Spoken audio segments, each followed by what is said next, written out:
नमस्कार दर्शकों, हूँ पॉलिस गुड। दर्शकों, पिछले वीडियो में हम बात कर रहे थे पांचवें घर की और रिलेटेड फिफ्थ हाउस। दो वीडियोस मैं ऑलरेडी डाल चुकी हूँ, जिसमें मैं फर्स्ट वीडियो में I discussed the significations of first house. Second video में मैंने रैशेस और उनमें बनने वाले दोष या पुण्य कर्मों के बारे में बात की थी। दर्शकों, आज बात कर लेते हैं एक बहुत ही इम्पॉर्टेंट और एंजाइटी का टॉपिक। देखिए, पांचवा घर वैसे तो बहुत सी सिग्निफिकेशंस को शो करता है, लेकिन आज हम बात करेंगे चिल्ड्रन, क्योंकि मैं फिफ्थ हाउस पर बारी बारी इसके सिग्निफिकेशंस पर डिफरेंट वीडियोस एक सीरीज़ की फॉर्म में बनाने जा रही हूँ। तो आज मैंने टॉपिक लिया है चिल्ड्रन, मतलब पांचवा घर आपको कैसे बता सकता है कि आपकी क्या प्रोजनी होगी और उनका नंबर क्या हो सकता है।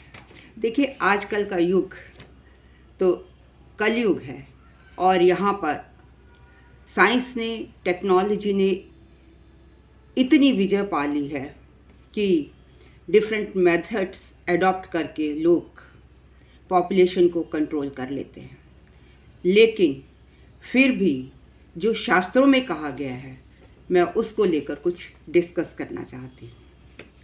अगर इसमें कोई त्रुटि हो तो क्षमा कीजिए। देखिए, अगर पांचवें घर में कर्क राशि हो और वहाँ चंद्रमा बैठा हो, मतलब कर्क राशि कब होगी? जब पाइसेस लग्न होगा तो उसका पांचवा घर होगा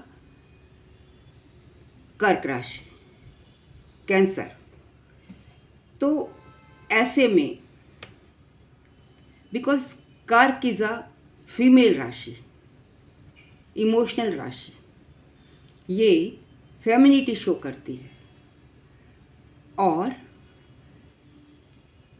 अगर चंद्रमा यहाँ बैठ गया तो आपकी फीमेल्स, लड़कियां ज़्यादा हो सकती हैं।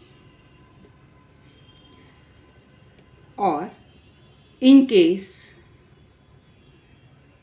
पांचवें घर में बृहस्पति अकेला बैठा हो या उसके साथ कोई मैलिफिक्स जैसे सैटर्न, केतु इत्यादि कोई मैलिफिक्स उसके साथ में युति कर रहे हों, तो हो सकता है ऐसे में native may not have progeny. जिन लोगों की प्रोजेनी नहीं होती उसके लिए मैं एक सेपरेट वीडियो बनाऊंगी। क्यों नहीं होती, क्या कारण होते हैं।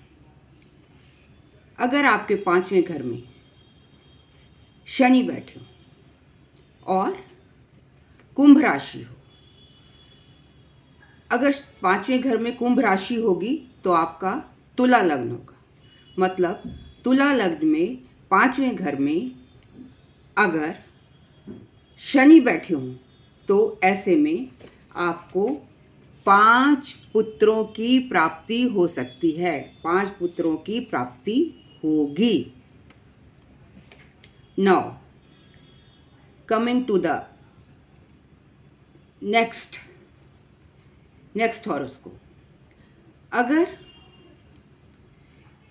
शनि पांचवें घर में मकर राशि में बैठे हैं, मतलब अब देखिए, शनि की 2 राशियां हैं, कुंभ और मकर।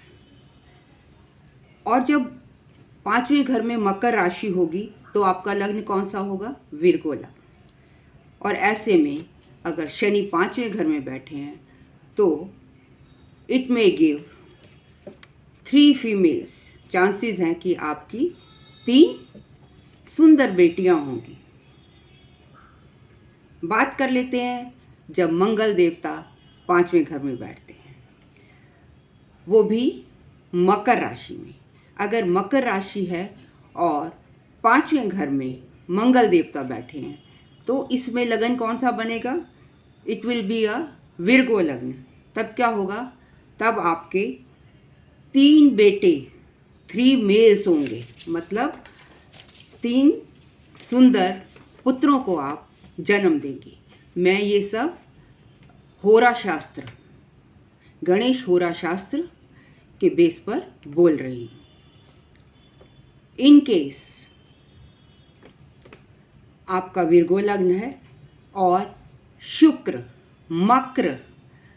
मकर राशि में 5वें घर में बैठे हैं, तब ऐसे में सिर्फ एक कन्या का जन्म होगा।